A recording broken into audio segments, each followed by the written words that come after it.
welcome to 31 Days of Terror 2023, day number 30. And I have 3 spooky stories for you today, and story number 1 comes from Maximus. I live in a small town in Iowa, and my first experience is from 8 years ago when I was like 15. I was working at a local restaurant and was put in charge of cleaning the bathrooms at the end of the night. No customers were inside, and I knew the rest of the crew working with me. As precautionary measures, you have to ask if there's any woman in the women's room. Me being male and all, I peeked my head in and asked hello, and expected nothing in response. Instead, I got a quiet, "I'm here," in a woman's voice over my shoulder. I had never had any encounters before that, so it petrified me, and I never had to clean the bathrooms again. My next experience was when I was in Gettysburg for an 8th grade school trip. We spent the whole day learning about the war, and at the end of the day, we were told that the hotel the class were staying in was supposedly haunted. I was staying in a room with 2 of my friends from school and wasn't fazed by the haunting because the ghost was known to reside in a different room. I fell asleep before the other 2 in my room and was awoken 2 hours later by my very scared friends. After I was asleep for about an hour, I got out of bed, walked 20 feet across our hotel room and put my hands around my friend's throat.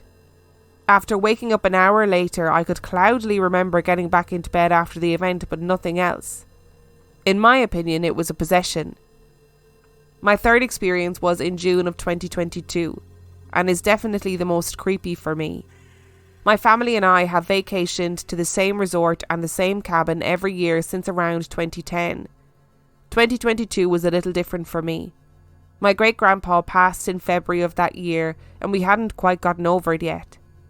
We usually stay for a week, and nights 1 to 5 I slept great. I was used to sleeping in the same bed every year, so it was no sweat. Night 6 was different though. I started dreaming of me walking around in a Tony Stark-ish house that I had visited in different dreams. However, the dream usually just fades away while I'm still touring. This time I walked past a door that was open, and the room was giving off a low light as I walked by. For some reason I stopped and slowly backed up to the door frame and looked in. I was looking into my deceased great-grandpa's kitchen, and the light coming from the room was the open fridge door illuminating a figure bent down rummaging through it. I recognised the figure as my grandpa, and I shouted to him, "Hey grandpa." As the words left my lips, he slowly stood up straight and in less than a second turned his head to look at me, and what I was greeted with was my grandpa's face, but blacked out shadowy eyes. I woke up immediately and laid there in a pool of sweat for about 40 seconds. At that time I had been listening to the podcast and was instantly compelled to check the time. So 40 seconds after I woke up I checked the clock, and I'm as serious as I've ever been, it was 3:34. I freaked out and flipped the lights on. The next morning I went and bought crystals and haven't had anything negative like that since. So being as the last story was so creepy, I figured I'd end with a sweet one. My dog of the last 13 years had to be put down a couple of months ago. He was my good boy and his name was Bandit. In the last 2 months, I believe we've encountered his spirit. One day while at work, my sister heard my bedroom door open. It's very clear because I run fans in my room and her room is close to mine. There was nobody else in the house and the bedroom door wasn't initially latched, just pushed closed to the door frame. Bandit used to fling doors open all the time with a nudge of his snout. My sister was freaked a little, but I thought nothing of it. About a week later I was lying on my stomach in bed to prevent sleep paralysis and felt pressure near my feet. I rolled over to my back and I felt a figure lying between my legs like he used to. I might sound crazy for admitting this, but I softly said, "Good Bandit, now go and lay down." I felt the pressure fade and I haven't had anything from him since. Oh, Maximus, we love a good dog story when they come back and they let their owners know that we're still here, still looking out for you. I don't know what it is about pet stories, but honestly they make me more emotional than anything else. And that first experience, Maximus, of working in that restaurant and hearing a woman going, "I'm here," over your shoulder must have been absolutely terrifying, being so young first of all and then experiencing that. And Gettysburg is like one of those places that's on my list. People are always contacting me and saying, "You need to come to Gettysburg, you need to go to Gettysburg, it's supposed to be super haunted." And yeah, it's one of those places that's on my list.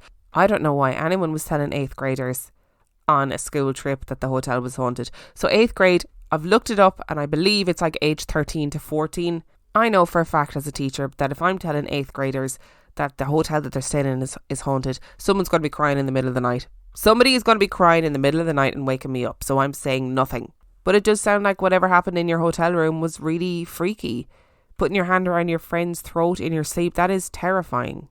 And I'm really sorry that you had that experience of your great-grandpa passing away and then having that terrifying dream about him. I mean, you'd like to think that hopefully it was just a dream, even though it was absolutely terrifying. And, you know, you're in this Tony Stark type house and wandering around and you open a door and it's your grandpa's kitchen. I hope that means that it was just a freaky dream and not anything more scary or more worrying. But at least you know that you've got Bandit looking out for you, and that's the main thing. And story number 2 comes from Amy. I'm a paramedic, as is my wife, but we are both open to spiritual things, supernatural things, UFOs, etc. We were sat in our living area as we'd been out in the garden. It was a hot, sunny day, cloudless, and I needed to escape the heat. I was sat facing the window, my wife adjacent to me on another sofa. As I said, it was a bright, sunny summer's day, and we'd come inside to escape the heat a little. Then, abruptly, everything went dark. The room went dark. It was like night time. We could still make objects out, etc. in the room, but it was dark and it stays like that for a few seconds. And then abruptly, after just a few seconds, daylight returns. I asked my wife excitedly, "Did you see that?" And she says that she did. This is the weird thing. I was looking out the window when it happened and I saw the sky turn from bright daylight to an almost pitch black night sky for those few seconds and then back to daylight. It was not a cloud or a plane going over blocking the sun.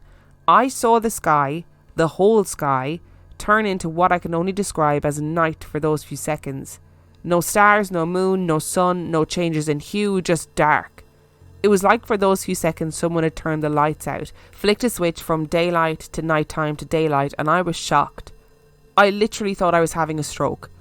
Like I said, I immediately asked my wife if she saw that, and she confirmed that everything went dark, so I wasn't having a stroke, but what the hell happened? A glitch in the Matrix? Aliens? We slipped into a parallel universe or time slip? I don't know. We googled it and I did find this is a phenomenon that others have experienced, so thankfully we aren't alone or crazy. That honestly has blown my mind. And interestingly, somebody sent me an email. Hello, if that's you, I don't have your name to hand. Sent me an email asking me about the episode where we covered the sun blacking out for a few seconds. So I've just gone back to check and it is a person named Heather. Hello Heather, if you're listening. And they said, I've been trying to find the episode where I could have sworn you all covered the sun vanished. Could you please tell me which one it is? I'd be so grateful. I don't remember covering that before. What a weird coincidence. Is it a coincidence? I don't know. Well, that has weirdly unnerved me. But we're here now, so we keep going.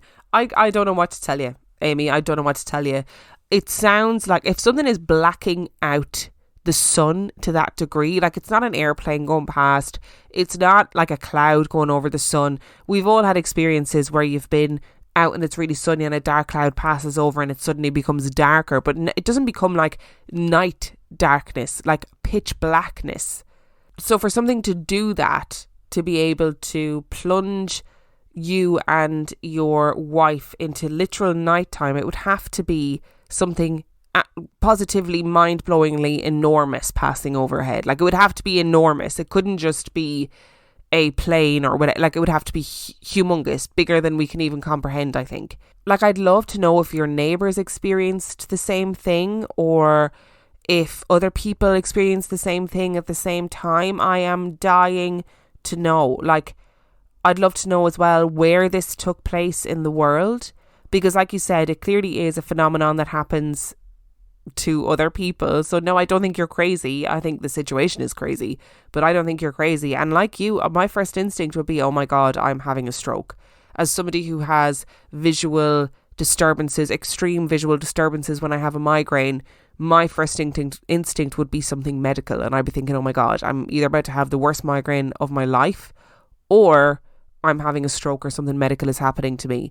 But when it happens to two people at the same time, that's not medical, and I don't know what to tell you. That feels really glitch in the matrixy, like something went wrong with the simulation, and I'm scared. And story number 3 comes from Kate. When I saw these, what shall I call them, dark images, I hadn't been aware of the term shadow figures, despite me always having an interest in the paranormal, nor had I come across the term blacker than black, but they were all of the above. I'm originally from England, but have been living in Canada since 2011. My husband and boys had spent 3 years previous to that living in the US. We always love our vacations there. Feels like another home, and living in Alberta, Canada, it takes a while for summer to get going.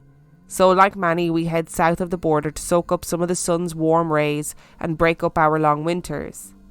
The spring of 2016 was no different. We had booked a little rental house in La Quinta, close to Palm Springs. The US Open at Indian Wells had just finished and Coachella had yet to happen. The weather was typical California sun. Hot days of 30 degrees, cooler nights, perfect to cool down the surrounding desert. The small rental house was situated in a modern residential area, end of a cul-de-sac and backing onto one of the many golf courses that surround the area. The owners had spent time and money making this a comfortable, clean property to stay in. In the garden was a little pool. It all looked lovely. It even felt comfortable. But something was off with the master bedroom. It felt heavy. I put that down to the fact that it was decorated with a big, heavy 4-poster bed. There was not much natural light, and what windows there were faced east, and they were hidden from sunrise by the tall garden wall. That room felt heavy and still. But I was a mum of 2 young boys, 10 and 8 years old, and this was a holiday. I was pretty determined to push those odd feelings aside and to enjoy the hot sunshine and being able to be outside without multiple layers of clothing. I should say that although looking back I definitely linked the heaviness of the room to my experience, the shadow figures appeared just once while I was there. But that room, I did not want to spend much or any time longer than I had to in it throughout my stay. I had gone to bed tired, happy and relaxed, having put my boys in their bedrooms. Nothing particularly remarkable about the day. The boys had run out of steam, having played in the pool at the end of the day, just normal holiday stuff. I'd read, taken off my glasses and turned off the light. The room was dark, well, no shocks there, it was night, and as I said before, there was not much natural light that lit the room. At some point later though, I'm not sure of the time, I woke. It was one of those nudging feelings you get as a parent to wake. I leaned up on my elbow and saw what I initially thought were both of my boys standing next to my bed. As I'm reaching for my glasses though and asking what they needed, I felt a deep sinking feeling. This room was dark, but they were darker. I hadn't even thought of this before hearing accounts on other podcasts about shadow figures being blacker than black, like all light has been sucked out, a blackness that seemed thick. The height of these figures were about the same as my 2 boys, which is why I thought it was them. The taller figure closest to me, then a middle figure, and then a third. Oh wait, I don't have 3 children. Now my heart was beginning to pound. Then I realised if they were my boys, they probably wouldn't be standing at least an arm's length away from me, they'd be much closer. But these shadows were standing in line of descending height. Although I'd reached for my glasses, I hadn't put them on, so I shuffled to put them on, looked up, and nothing. They were gone. I just sat in bed for a few minutes wondering what on earth had just happened. I then got up to make sure my boys were indeed in their rooms, and they were, sound asleep.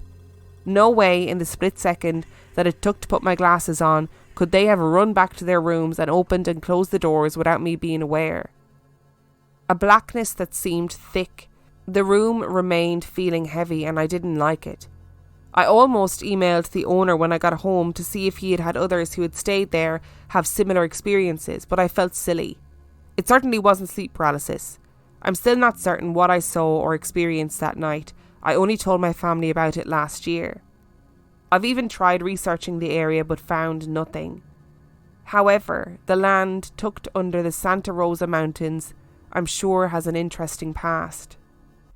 Right, Kate, your episode has prompted me to share something which happened to me a few years ago, maybe 3 or 4 years ago.